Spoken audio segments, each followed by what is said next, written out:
Issues. This is Dave Arnold, your host of Cooking Issues, coming to you live from the heart of Manhattan, New York City, Rockefeller Center, Newsstand Studios.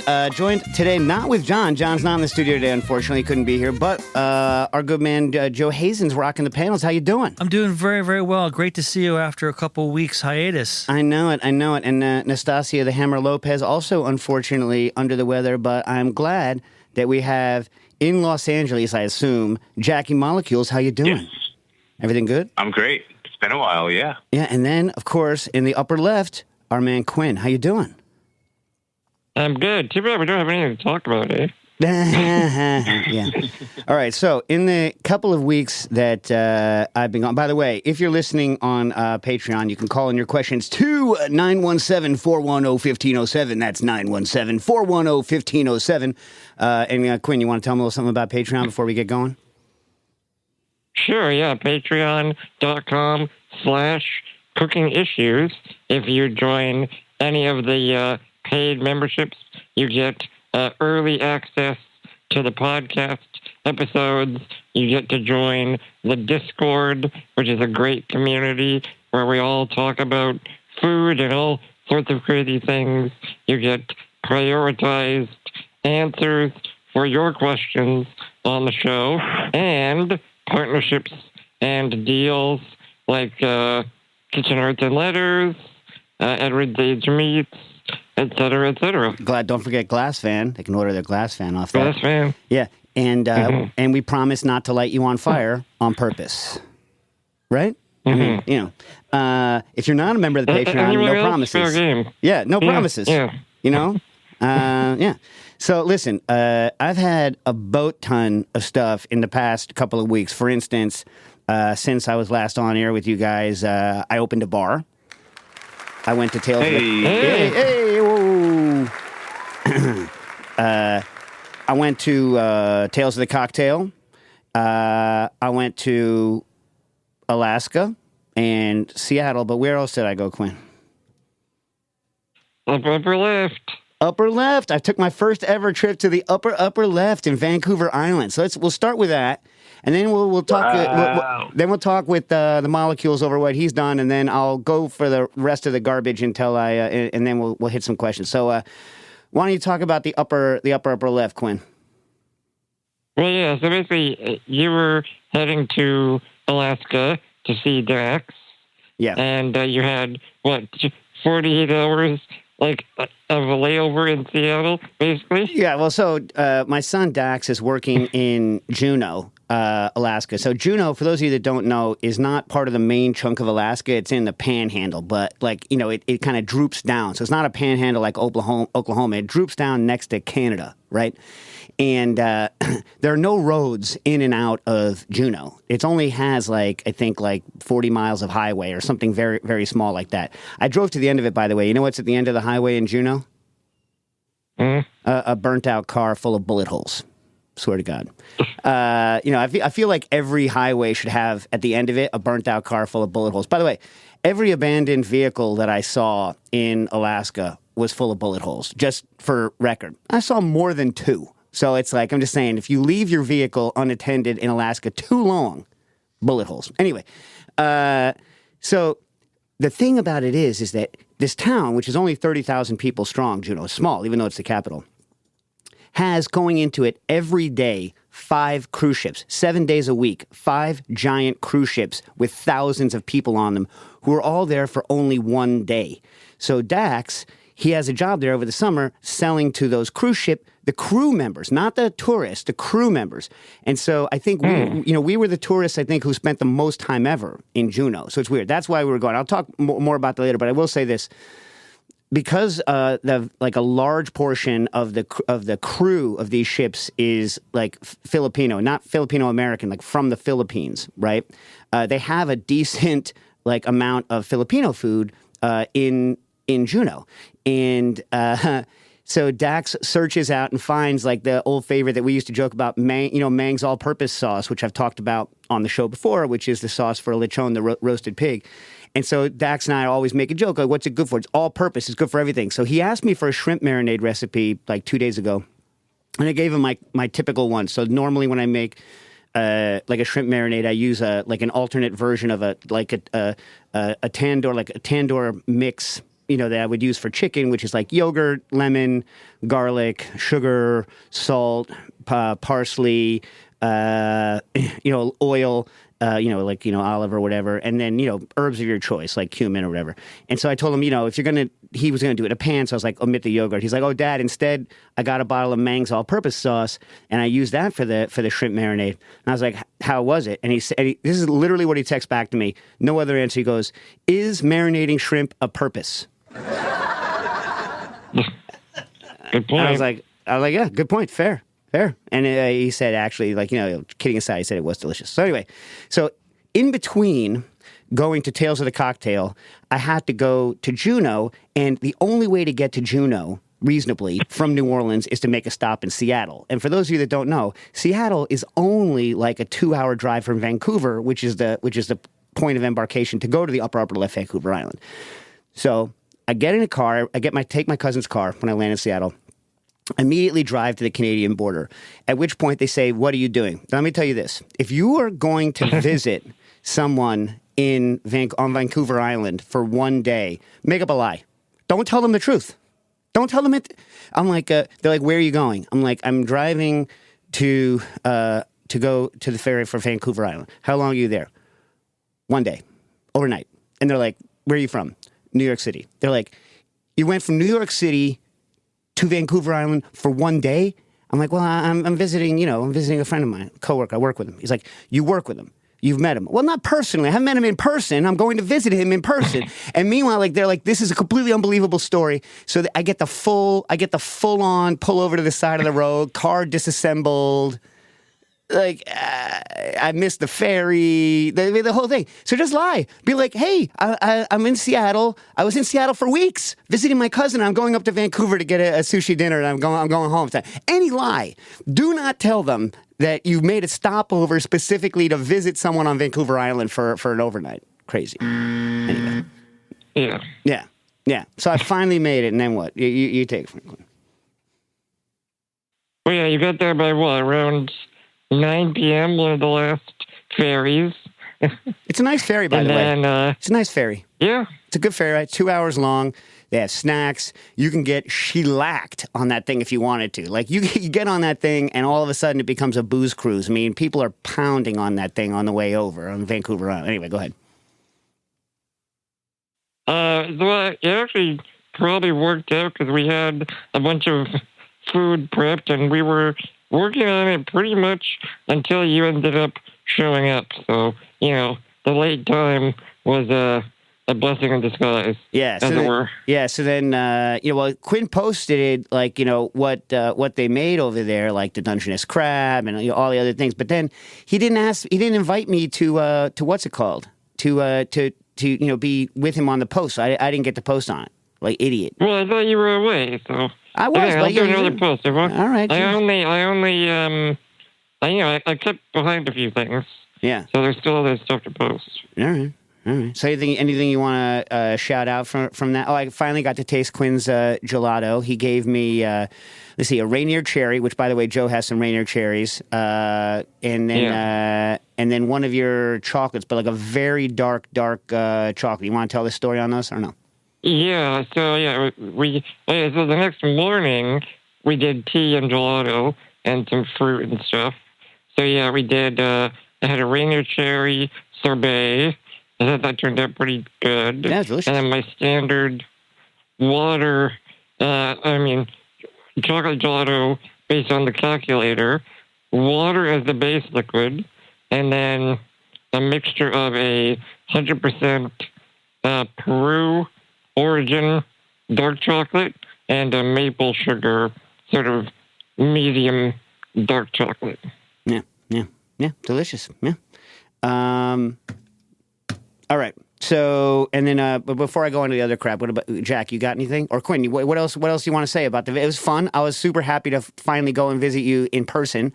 We did a little Spinzall promo, which, by the way, we really, you should pre-order the next unit that's going to come out. It's going to be, when's it going to hit? They're going to ship it when? Like in a couple of weeks? shipping, and yeah, shipping pretty soon in the next few weeks. And then it's a month on the water. Again, yeah, a month or so, and then, there's other shipping and freight transport, but they are, again, available for pre-order at Martin's Pantry, or if you go right to spinzall.com, it will redirect you to the pre-order page. Right, but if you want to be on like the first batch and get it in a reasonable amount of time, I highly suggest pre-ordering it rather than waiting for it to like get in, make it in stock, and all of that other stuff. Especially, I don't know how many people are listening from like Asia or China, but if you pre-order it, you'll get it much faster because we won't hold any in China unless we get pre-orders. So if we get pre-orders from China, they will ship directly from China, and you'll get them very quickly, but only if you pre-order. Would you say that's accurate, Quinn? Yep. Yeah. All right, Jack, what do you got? Been like a million years since we spoke. What do you got? It's been a million years. I mean, nothing that cool. I'm jealous that you got to go up there. But I did go south instead of up north to Ensenada for my girlfriend's birthday. We drove, which it still blows my mind that you can be in Tijuana having street tacos in, 2 hours from Los Angeles if you go by car. Yeah, but then you have to go through San Diego, though. I'm just kidding. I'm just messing around. Hardly, to be honest. It's hardly. Yeah. But we went to Ensenada and Valle de Guadalupe. And let me tell you, man, the reputation for those fish tacos is pretty real and pretty. They lived up to the hype. It's a place called Tacos El Phoenix Puesto, which was an eater tip, and it was very, very good. Little street side joint if you ever find yourself there. And then generally, the mussels I had in Ensenada were maybe some of the best I've ever had. Yeah? Because up north, we were discouraged from eating anything like that because of paralytic shellfish toxin.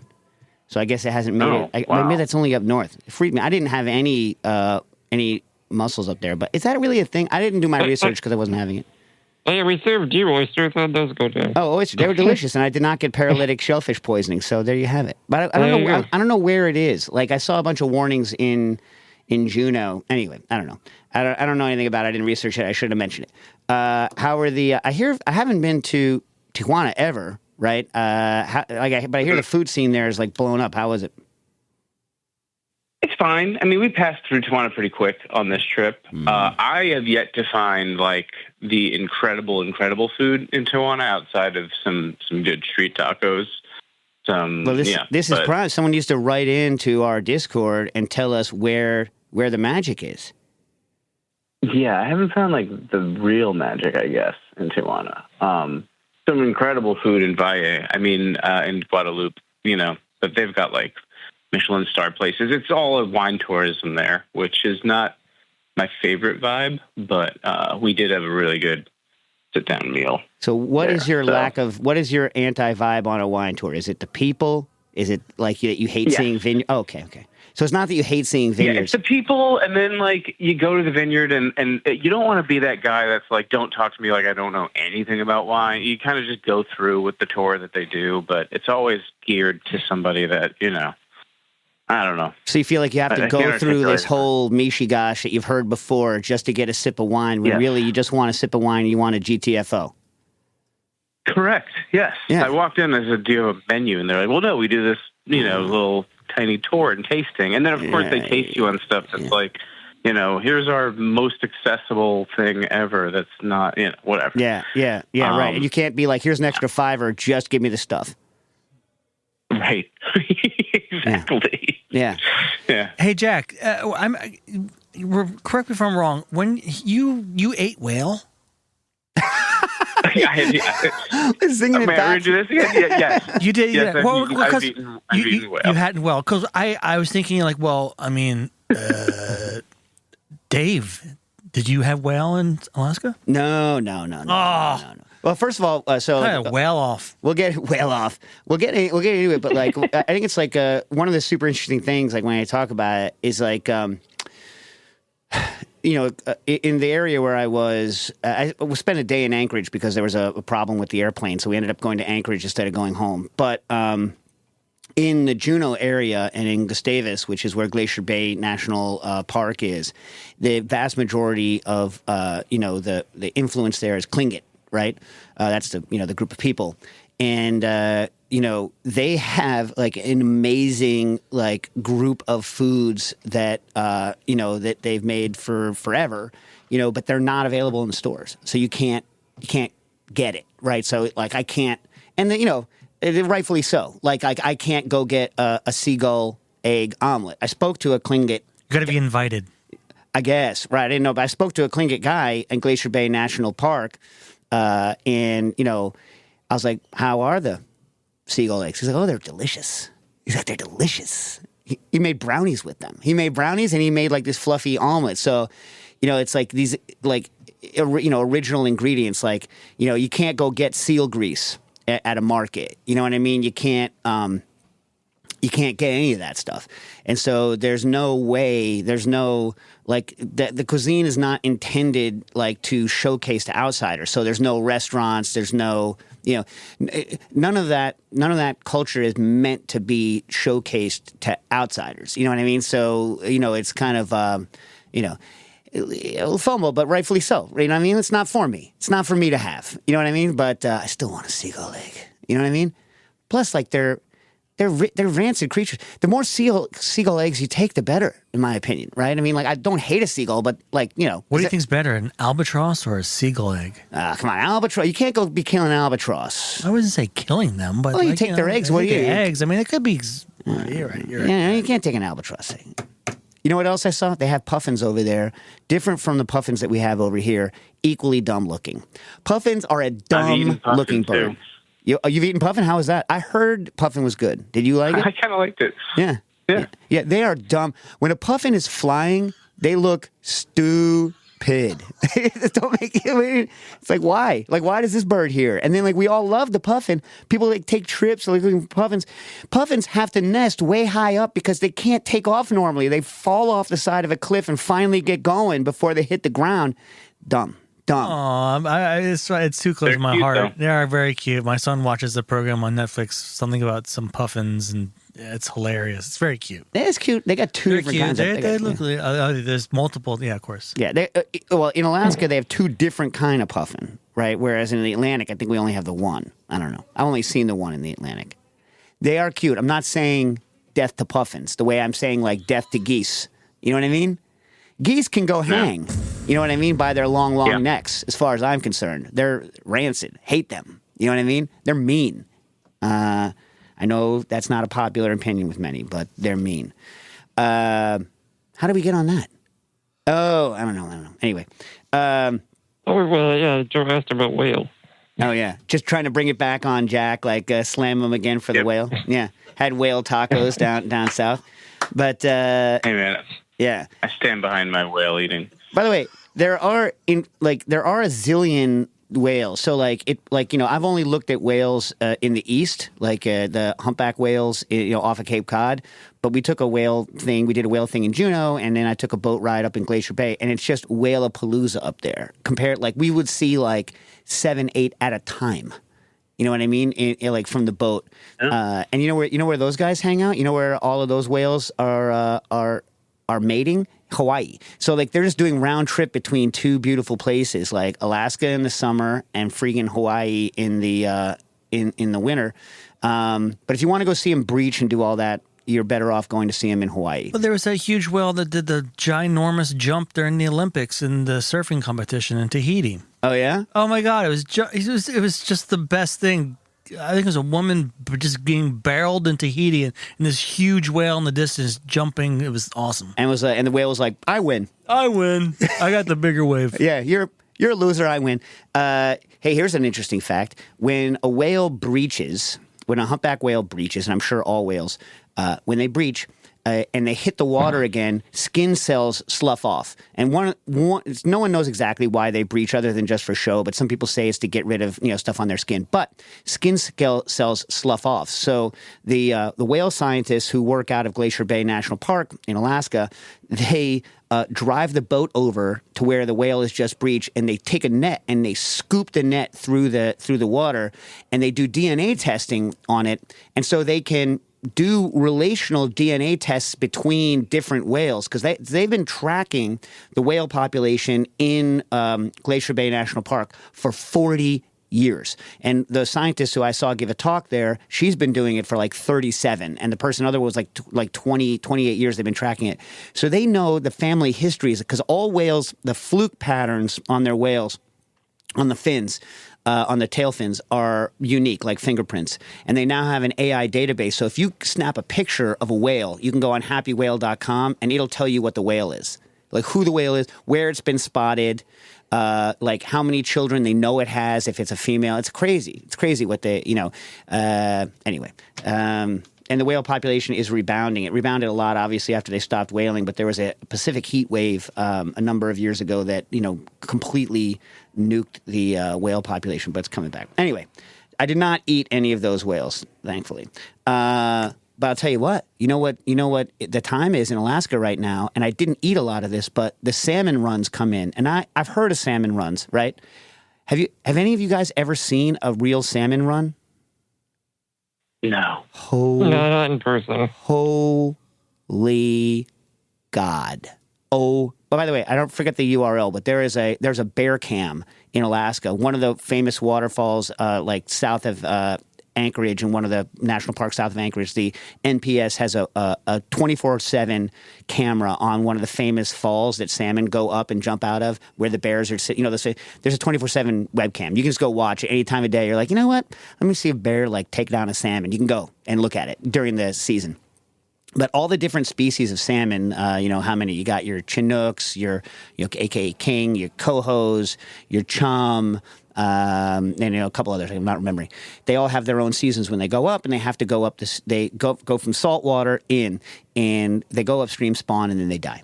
And apparently they taste delicious up until they hit fresh water, in which case they turn to garbage. I saw a couple of sockeyes, but the beach I went to called Eagle Beach outside of Juneau. So you have to get in a car. No tourists there. When I was there was one other person there besides Jen and myself. And we go out on the beach. I'm like, Eagle Beach, how many eagles? We have eagles. How many eagles can it be? Dozens of eagles chilling side by side with ravens. And they are so full from salmon that they're not even eating them anymore. Like every once in a while, a raven just walks over and just picks the eye out of a dead salmon because it's like, hey, I'm a little hungry, I'm a little peckish, get a snack. But like the beach littered. First of all, the beach littered with dead salmon. Littered, like litter. Big fish. And then when you go in, what happens is low tide. There's a huge tide there, huge. Like in that location where I was, something like 20 feet, and it's the second highest. They have the second highest tides in this area of any place in the U.S. Like Bay of Fundy is a little higher. So in low tide, when tide is coming down, fish get kind of trapped. They can't go back out and they can't go upstream. And zillions of them die every day doing this.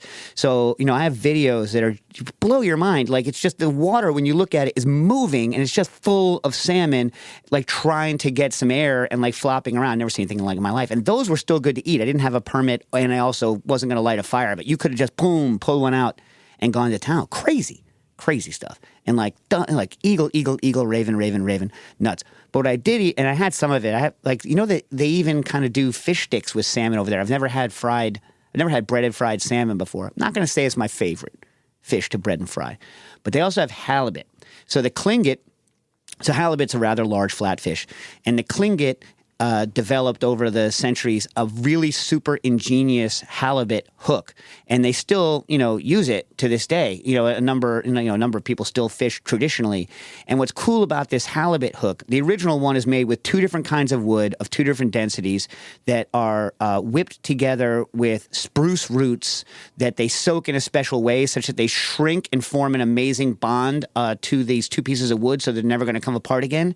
But that bond doesn't loosen when it goes back into salt water. So it's this like special technique that's been, handed down that uses spruce roots to make this incredible thing. And then the hook, which comes down, and they float the whole thing off the ground. But the ingenious thing about this halibut hook is that it's designed, they put bait on it. So they slip a fish over the top. They slip a smaller bait fish over the top of the hook. So it looks like a fish with a barb coming out of it that's floating like it's swimming in the ocean, right?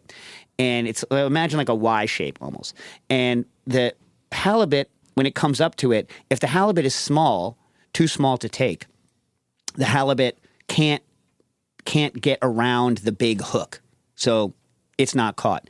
If the halibut is giant, which means that it's probably a female that, can lay a bunch of eggs, right? It can spit the hook out. It takes the whole thing in its mouth, but won't get the barb in its mouth. Only the halibuts that are the right size to catch without hosing the population get hooked on the hook. So everyone should go check out Klingit halibut hooks because it's really cool. It's cool. You know what I mean? It's a cool technology. Anyway, the other thing is I've never been in a coastal rainforest before. And coastal rainforests, like, Pacific Northwest coastal rainforest, I like it a lot. Picture Dagobah. Like it's these like conifers with like giant amounts of moss hanging down. And, Quinn, you live basically in one of these, like, right around. Oh, yeah. I'm in the forest, man. I don't know. It's high up there. Like, in terms of, like, stuff that's cool, it's high up there. It rains constantly. I like rain because, you know what I hate? The sun. I hate the sun. So I liked it. But one of the things I did, if you go in the right time of year, which is right now, it is a berry paradise in the Alaskan temperate rainforest down by Juneau and even somewhat up in Anchorage. So they have like over 50 different kinds of berries there. And so I didn't get to taste, I didn't find on my hikes, lingonberry, which they have growing there wild, bearberry, which I don't think it's out there now, bunchberries, cloudberries. I had some cranberries. They weren't ripe yet. I didn't try. Apparently, they have a very good currant game. I know Quinn's got a good currant game, and they, gooseberries. They have something called a watermelon berry. I wish I had tried, but I'm going to give you the power ranking of the berries that I did try. So I had the best berry of my life while I was there, and it's not commercially available at all. It's now the number of different species are called thimbleberry, but the thimbleberry up there is Rubus parviflorus. And what's interesting about it is that it goes from being completely tasteless and like hard as a rock within a couple of days, because I hiked on this trail once and then a week later I hiked on again. And the first day I hiked on it, they were useless. And the next time I hiked on it several days later, some of them had turned red. You want to wait for them to be fully ripe. When you pull them off, the reason they're called thimbleberries is like the hull stays on and the hull is huge. So it looks like almost like a shower cap or mini shower cap or a thimble that you could put over your finger, but it's incredibly delicate. So like your hands get stained. You couldn't possibly sell them in a market. But the taste of this berry, it's not the best textured berry, but the taste of this berry is like both fresh and cooked berry at the same time, like a cooked berry pie, super rich flavor with a lot of acid, but also that fresh berry hit. So that one took it all because I'd never had a berry quite like that. Then in Gustavus, where I went, I could tell you if I have time, I'll talk a little more about Gustavus because it's a town of 650 people. And I've never been hung out in a town of 650 people that had no car access to it at all. You have to take a boat or a plane there as well. But it used to be called Strawberry Point, this area I was at, and the wild strawberries there. First of all, wild strawberries on our coast, especially like near beaches, like they taste fine, but they're like leathery and they are microscopic. They are tiny, a pain in the butt, and they're fine. Right, Yule Gibbons waxed poetic about them. But the wild strawberries in that area are ridiculous. First of all, they're not commercial strawberry size by any means, but they are much larger than the wild strawberries that we get, like much larger. Like their size is the size of the smallest ones that you get in a commercial pack here, right? And the taste will destroy you. So I've had the best strawberries I had previously had in my life were the Mara de Bois strawberries from Harry's Berries in Los Angeles, which you can order, and they're fantastically expensive and delicious because they just have this like flavor that you can't describe it. They're floral and delicious, and they have a high acidity and sugar. These have that flavor, and they're growing wild. You can just pick them. It's nuts. And even when they're not fully ripe, when they still have some white on them, they're still delicious. So next down in the berry power ranking that I had, the trailing raspberry, which also a lot of people call it the same thing, but this is Rubus pedatus. And what's weird about them is that instead of looking like a regular raspberry, sometimes it has 1, 2, 3, 4. The max I saw was 5 little drupelets. So they look like a raspberry that like all the other parts of it fell off of. But man, a good high acid, sweet, delicious berry. Below that is a lot of people's favorite, the Nagoon berry, which is like a raspberry, also delicious. But everyone's like, it's my favorite berry. It's probably the favorite berry of these that you could actually harvest and make a jelly out of, because the rest of them you couldn't possibly do that to. Below that, the local blueberries, the Vaccinium, delicious. Then salmon berry, which were also good, which are nice because they have some yellows. It's nice to get a yellow berry with actually some flavor, and reds, but you got to wait for them to get real dark. The ones that are going to turn dark, wait for them to get real dark for them to be delicious. And last, but certainly not least, the black huckleberry. So, like, it was a berry extravaganza. I highly recommend. You could go just for the berries to this area. Just for the berries. Love berries. All right.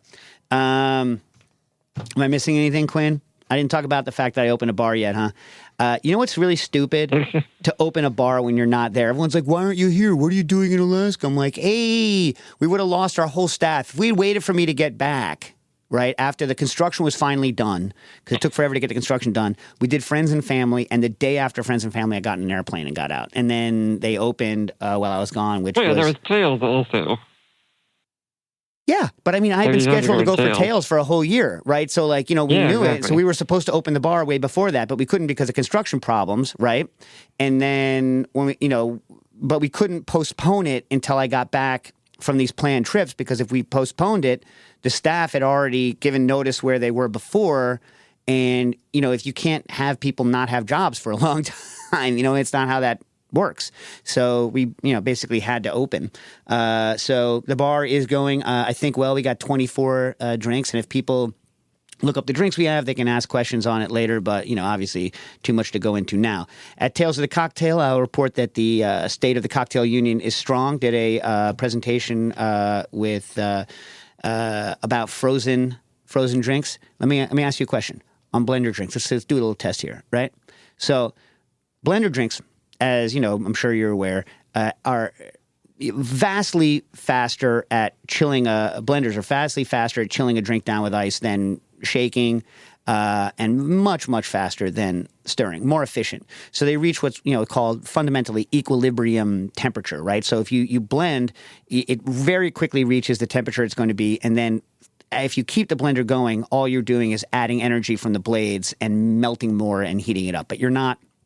And the temperature goes way below zero, much, much further, much colder than with shaking, which also goes below zero. Stirring can go below zero, but very rarely does. So here's my question for you. So if you add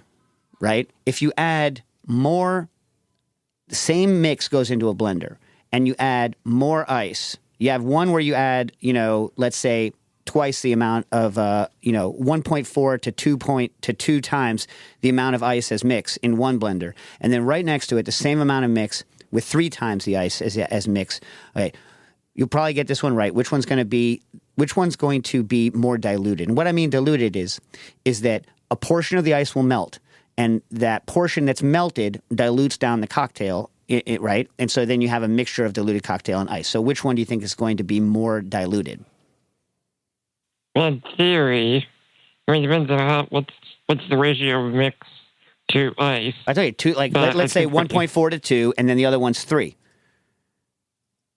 1.4 to 2, now it's 3. Yeah, which one's going to be more diluted? If the one with more ice gets cold faster, it's going to be less diluted, in theory.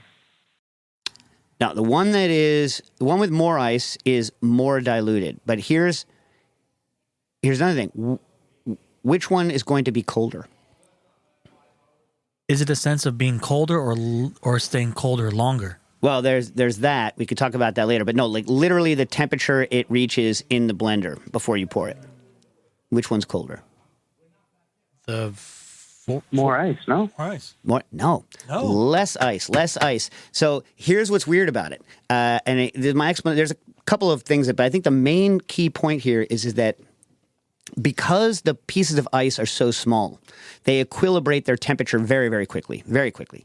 And so what happens is that as the ice goes below zero, any amount that you chill below zero also requires you to chill the mass of ice down, right? So you're chilling not just your cocktail, you're also chilling the ice. And to chill the ice below zero, you need to melt more ice. So it's more diluted. That's why it's more diluted, right? But also that's why it's not as cold, because it takes more. And then because it's more diluted as it chills down, it can't chill any lower because it reaches its equilibrium temperature. Its equilibrium temperature is higher, right? Less cold than the one that's with less ice. So it's an interesting phenomenon. So there is an optimal amount of ice to add to the blender, and if you add too much, your drink will not only be more diluted as it's poured. I'm not talking about when it melts. I'm saying as poured, but will also not be as cold, and therefore not last as long. Anyway, weird facts. All right. Did I miss anything for you guys? Or are we good? Covered and smothered. I think we're good. Oh, yeah, baby. Covered and smothered. From Thomas Matthews. Is it possible to hydrate hydrocolloids such as Gellan or agar? And by the way, do you guys say agar or agar? I think once is fine. You think once is fine? Yeah. Like, if you say agar once, is anyone going to not understand what you said? Besides Thomas Matthews? Yeah. I don't get that reference. Well, that's the person who asked the question. Yeah, but like I don't know, like there's something kind of cool about two words together that don't need to be said twice. Like period. Agar, piri,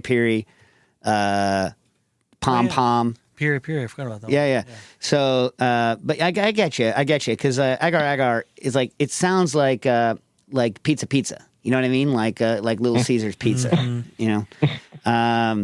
Your email grammar would be like, what? Yeah. What? Repeating two words? You really want to do that? It's not smart enough yet to like know hydrocolloids, right?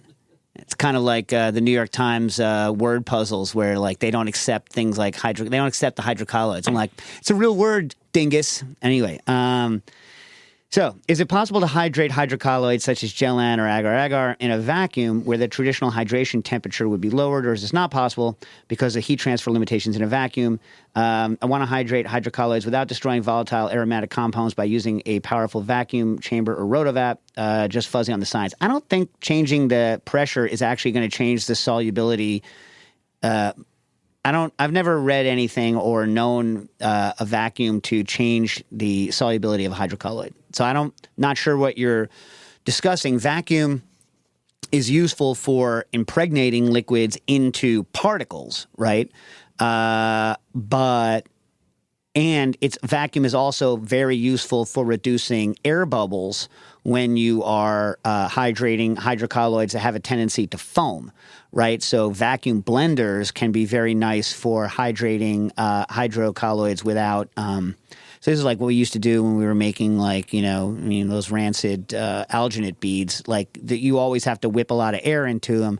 So if you can whip it, if you can blend under vacuum, then you don't whip nearly as much air into it, so you don't have to wait as long, and it sucks sucking a vacuum on those things afterwards because it foams up. Methocell, a bunch of things like that. But I don't know of any effective vacuum on the actual solubility. So I don't think that you're.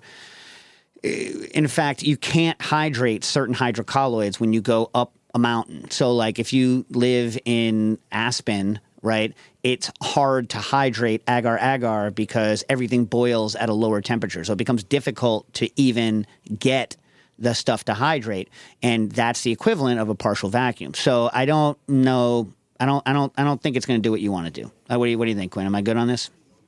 Yeah, I mean, I think what you got to do is just figure out some other portion of your overall recipe that you can bring to the high temperature, chill it, and then add your delicate ingredients. Right. I mean, the issue with Gellan specifically is that it sets so agar, like, as long as the average of the temperatures that you're mixing doesn't go below about 30 Celsius, the agar is not going to pre-gelate and you'll be fine. So that's what I do with lime juice, right? So you take that, you boil fundamentally water with agar, and then you take your other stuff at around room temperature or a little higher. If you can take it to 30, then it's never going to. Then you can just wait for the other stuff to cool. If you take the other stuff up to like 30, 32, you can wait for the stuff that you've boiled to even cool a little bit, and then whisk the stuff in. Make sure it never drops below the setting temperature because it sets relatively quickly. Then ice bath it and set it. With Gellan, depending on what you're doing, you can sequester the Gellan such that you hydrate it in water and it won't set when it chills. And then you can mix in your product and then cause it to set. But it's a little hinky. I don't know how you'd get it to set perfectly, but I think, Wiley could do it. Wiley could do that because, he's a Gellan master. But, or you just pick different hydrocolloids.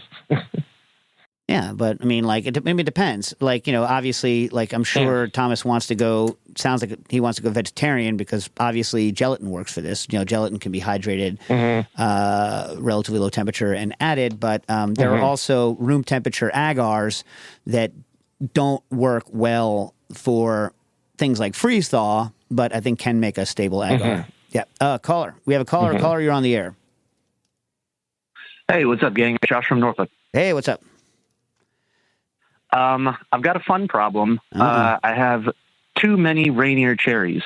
That's there's no such problem. First of all right, fine. Well, fine. By the way, for those who don't know, I mean, we're talking to the man with a Spinzall tattoo, so yeah. And also, how much work have you done with and you did a presentation on alternative milks at Campari, right? For breaking. Do any of them break as clear as milk? Milk? I mean, soy, I bet, would break as clear as milk. But do the other ones break as clear as milk? Soy is great. Pretty high protein nut milks do well. I find that, what I kind of talked about in the class was making sure that you're maximizing either acid or tannin. And I find that you can get anything to do to, be pretty clear as long as you're, pumping in enough stuff to make it break. Man, yeah. Like coffee, for instance. We all know coffee breaks things like a mother. Yeah, coffee's great. Tea works. Actually, I would say second to milk, coconut milk actually did really well for me. Yeah, but doesn't coconut milk always stay a little bit cloudy? Not. No? All right. Maybe a little bit. Yeah. It was pretty good. And tastes better than coconut. Not better. Tastes more coconut than coconut water. I've never loved coconut water. I know that that's just me and that the whole world, Rihanna freaking loves it. Everyone loves it. No, I agree. Yeah. Have you ever had it out of a fresh coconut? Yeah. I did a drink with it once at Booker and Dax. We got the little mini Thai ones, and then we served it in the coconut it came out of. And then everyone was like, Dave, you're an idiot. What, are we going to buy a zillion of these damn coconuts? We can't reuse them. Go back home. I was like, fine. So we did it for 2 days. But yeah, it's good. I had them in Costa Rica, and that's the only coconut water I've ever loved. Yeah, it's just not my flavor. I think it's just not my flavor. So I've had coconut waters that people are like, this is great. And I'm like, it's like cold brew coffee. I don't love it. You know what I mean? I'm not saying that it's not good. It's just not what I love. You know what I mean? I don't hate it. You know what I mean? I don't love it. Anyway, Sure. So what was your question? I forgot. I sidetracked you. My bad. The cherries. So, yeah. Yeah, I'm abundant in Rainier cherries right now, and I'd like to use some of them to play around with some cocktail cherries. Mm-hmm. But I'm looking for some advice on how to best do that, but kind of maintain their Rainierness. Yeah.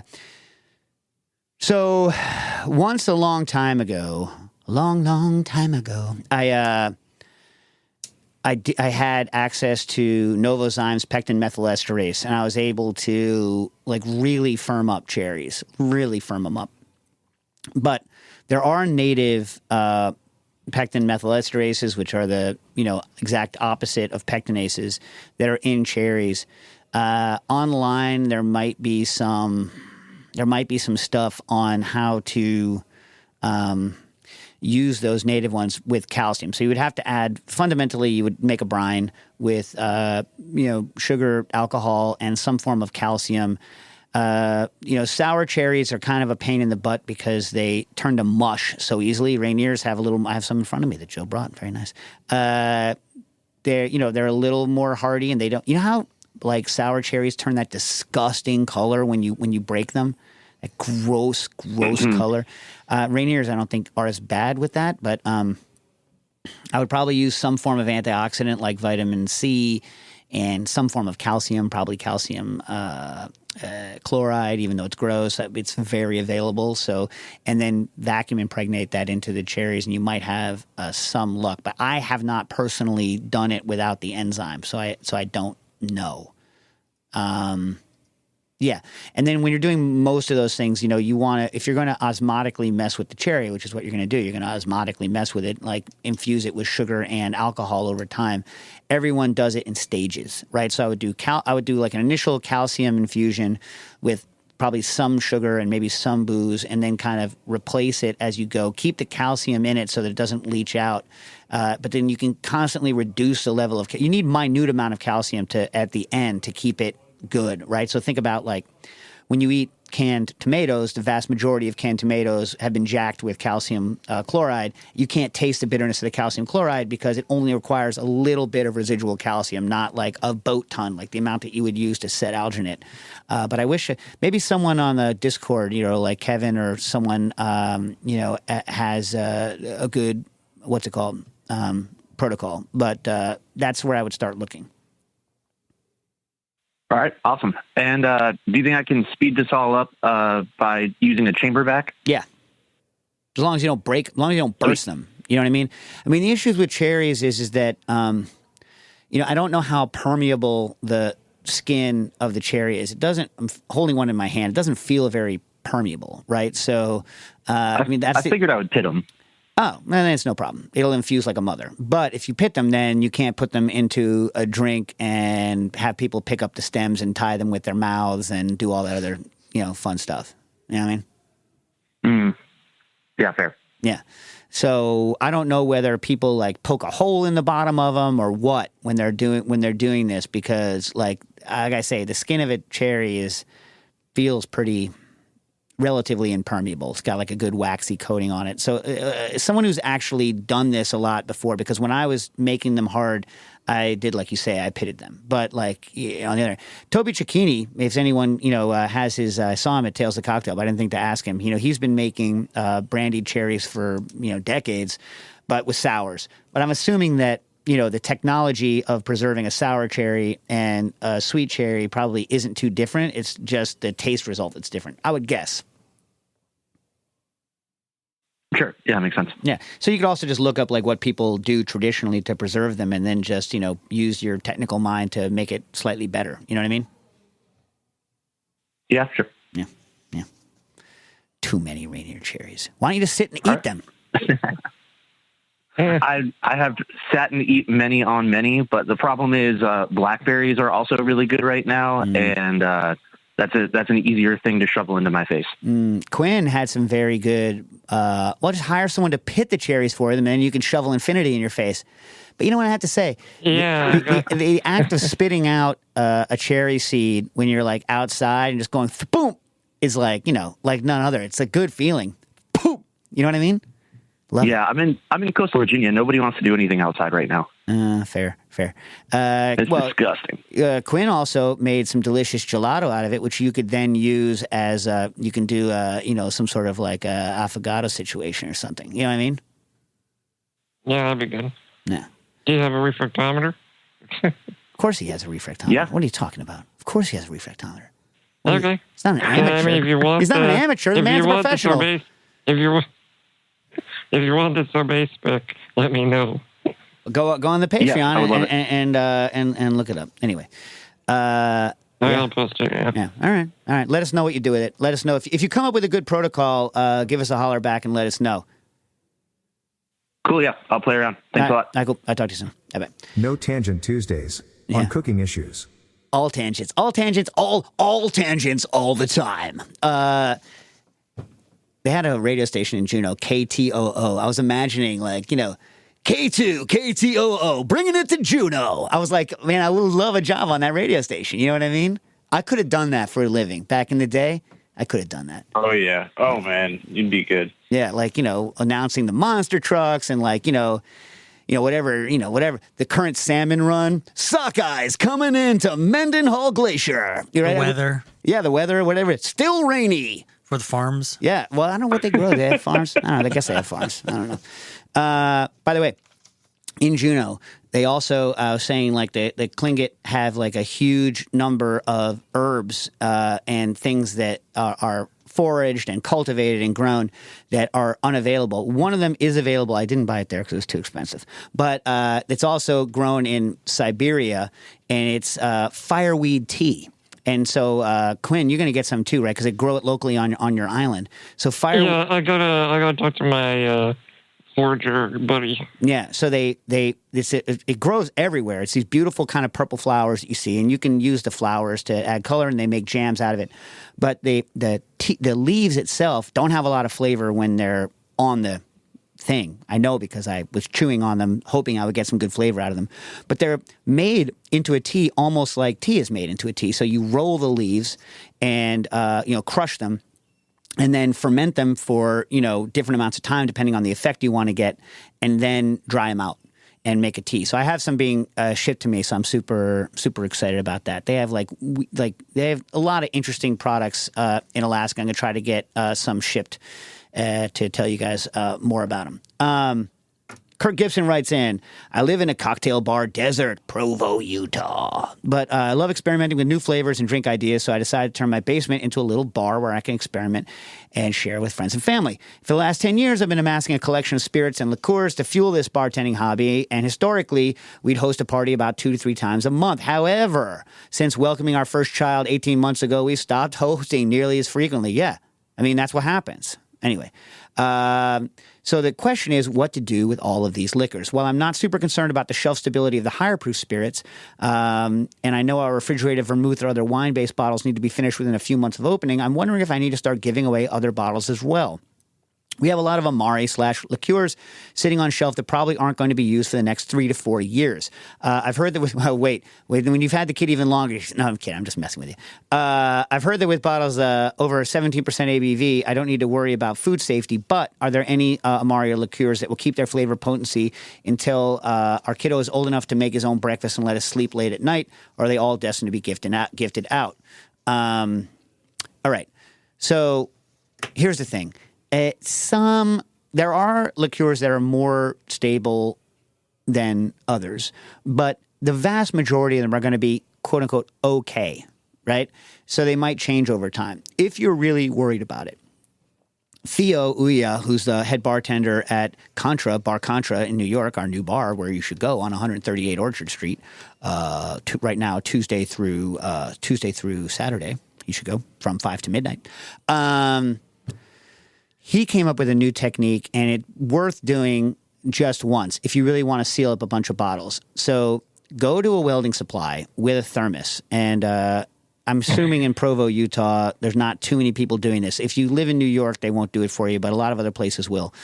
Pay them to fill up a thermos with a Stanley insulated or Yeti, whatever, double insulated stainless thermos. Do not put a lid on it. Do not put a lid on it.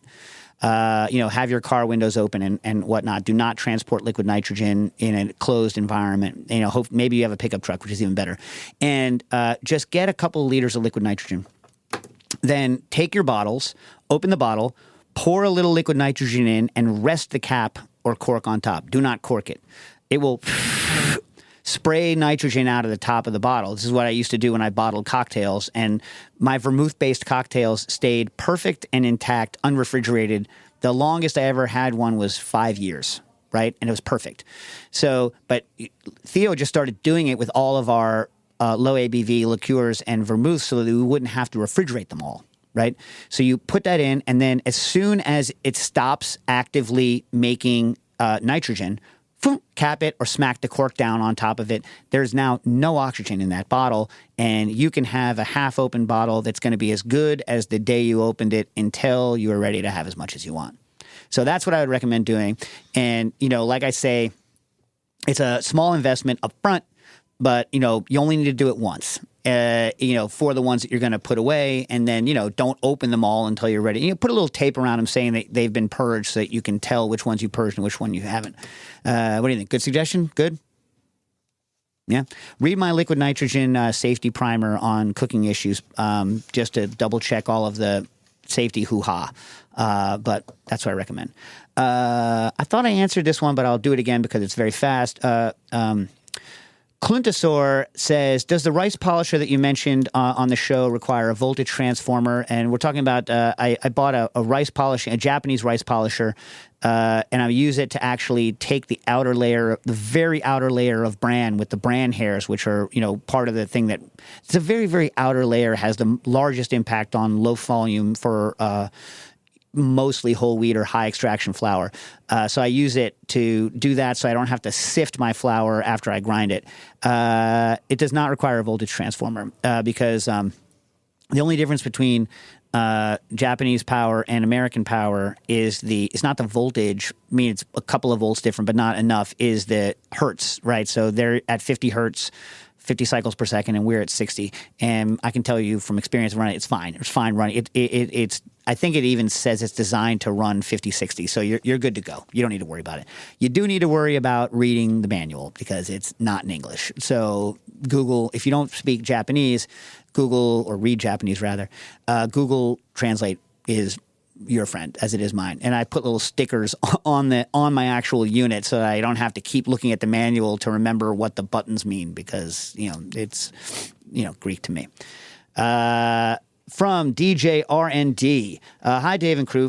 Fish fragrant eggplant is one of my favorite dishes. If you haven't made it before, a Fuchsia Dunlap's recipe in the food of Sichuan is a great starting point. The eggplant is basically cut, salted, drained, and then naked, that's important to say, naked deep fried, and then tossed into a sauce. It ends up amazingly creamy. I was recently listening to Dave Chang's Recipe Club podcast about eggplant, and he discusses a version of fish fragrant eggplant made by a restaurant in Melbourne called Dainty Sichuan. The key difference is they make it with some sort of super crisp, slightly sweet batter that provides a great contrast to the molten creamy interior. Chang thought it might have been isomalt, but it sounds like that wasn't it. Do you have any idea what they may be doing? Thanks in advance. I don't. I didn't get a chance to go read the Recipe Club, but there are a bunch of people who, when they do this, will fry the eggplant in, we'll starch coat it. So, I would work on making the crispiest freaking starch-based coating that you can, one that can tolerate some waterlog situations. But if anyone in the Discord has a recipe that they use that stays hyper crisp even when you're using a notoriously soggy vegetable like eggplant, let me know. And I can think about it. I'm sure someone out there in our crew has done it and is going to give you the hyper crisp. I don't remember and I can't find the old recipes, what the batter was that we used on our pickle fries back at existing conditions. I got to find that recipe because those things stayed crisp as hell, and I bet you the same recipe would work here. Lord Nabu writes in, my mother has bought a slush ice machine, and for the inevitable day when she gets bored with it and I grab it, has anyone have some decent figures for sugar, acid, xanthan for decent results, both alcoholic and non-alcoholic? Yeah, I don't have any non-alcoholic ones that I love, but they generally start at 12 bricks and go up. I would stay below 1/16 of 1% of xanthan. I can get you the exact figures for next week's show. Quinn, keep it on there, because as it freezes, the xanthan becomes more and more concentrated, and so something that doesn't taste too xanthany when it's not frozen is going to taste too xanthany when it is frozen. If it's not meant to do alcohol, it probably is. If it's a consumer grade machine, it doesn't freeze based on texture the way a professional does. It freezes based on temperature, and so you may have to modify it. And I think I did a post on that. I forget whether I put that on Instagram or whether I put it on Patreon or what, but get in touch. Brandon Bird, do you have an instant frozen dessert base or recipe? It would be nice to be able to produce ice cream, gelato, or sorbet on demand with minimal prep work. I have access to dry ice and LN. Don't use dry ice, use an LN. So I'm minutes away from frozen deliciousness, but making the base can be a pain, especially with custard and dairy-based ingredients. I'm hoping there is a Q Dragon secret. Well, you're going to have to go to the Patreon and check out Q Dragon's secret. Justin Sherrill, I'll give you the shag bark recipe on next week's show. Also, Alexander asks about black garlic and talks about actual fermentation, which, everyone says it's not, but sent me to a paper. I don't have enough time to research exactly what that paper is, but my guess is that even if bacteria can survive making black garlic, they are not the reason black garlic tastes the way it does. And the paper you pointed to doesn't really say that it does. It just talks about microbial colonies on the black garlic, not any flavor contribution they might make. Johnny from Johnny Midwest wants to buy a smoker. So please, people, write in your recommendations for smokers. I only have like minimal smoker, outdoor smoker information because I've only had to use the restaurant ones, Big Chief and Little Chief, which, I don't know that that's what you want. So please send us your smoker recommendations and we'll talk about them for Johnny Midwest on next week's show, Cooking Issues.